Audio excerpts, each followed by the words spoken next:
Hello everyone, welcome to Visionite's online class conducted by Live Vision Academy. Good morning, students.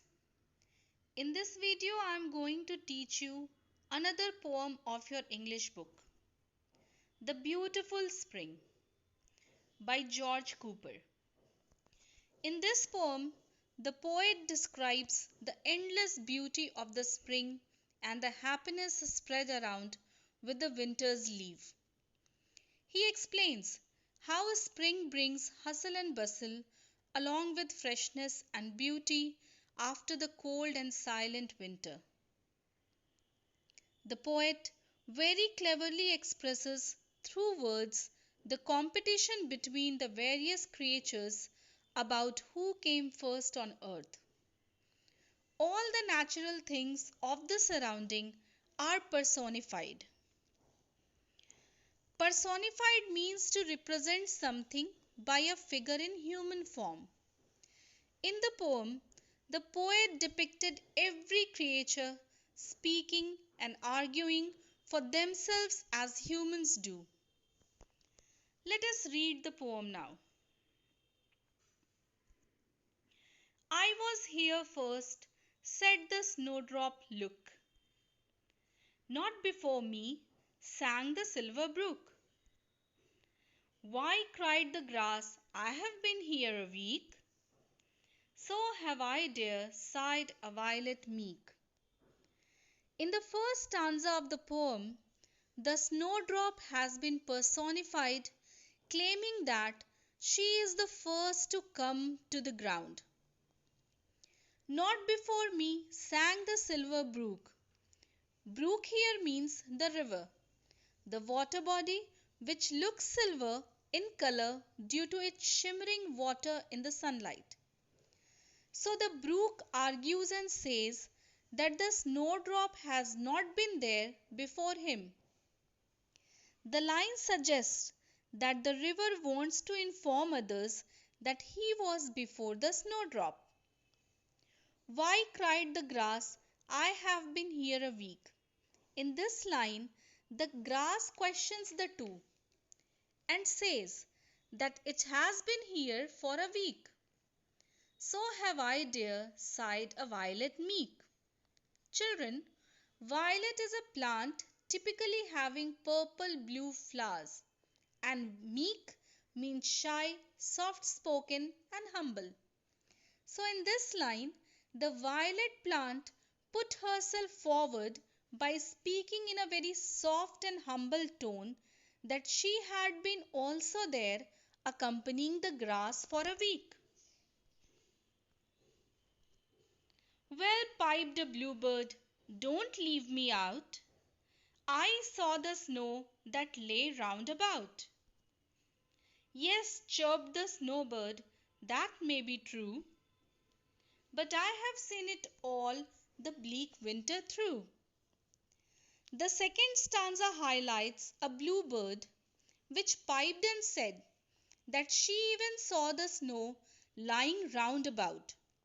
Roundabout here means everywhere, and piped means to speak in a high pitched voice. Yes, chirped the snowbird, that may be true, but I have seen it all the bleak winter through. Then the snowbird comes in the scene, supporting the bluebird of her presence, but claiming herself to be first by giving the evidence that she has seen it all the bleak winter through. Children, bleak here means unpleasantly cold and damp. Bleak is an adjective used here for desolate winter. So the bluebird asserts that she witnessed the winter throughout. I came betimes, sang the south wind I. After me, love, spake the deep blue sky. Who is it cares? Chimed the crickets gay. Now you are here, let us hope you will stay. I came betimes. Betimes means early or before time. So in the third stanza, the south wind appeared. South wind is a wind that originates in the south, as the name suggests, south wind. So, a wind that originates in the south and blows in a northward direction. So, the south wind says that it was before time, means before everyone arrived. After me, love, spake the deep blue sky. The deep blue sky disapproves the claim of the south wind and said that south wind came succeeding it. Who is it cares? Chimed the crickets gay. Now you are here, let us hope you will stay. In the last two lines of this stanza, the crickets, in a happy, joyful mood, chimed.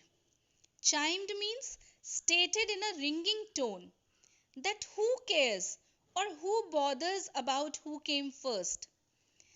Actually, the crickets wanted to make others understand the significance of their presence and told them to wish to be there on the ground forever. Children, depending upon the season, we all know the nature changes. The crickets here drew all the creatures' attention towards it with the hope of staying all together throughout the year. Whispered the sun, look the winters past. What does it matter who is first or last?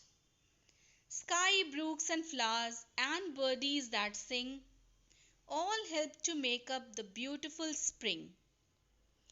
Now in the fourth stanza, the sun whispers that the winter is past and it doesn't really matter who came first or last. There shouldn't be a quarrel between anyone claiming who came first.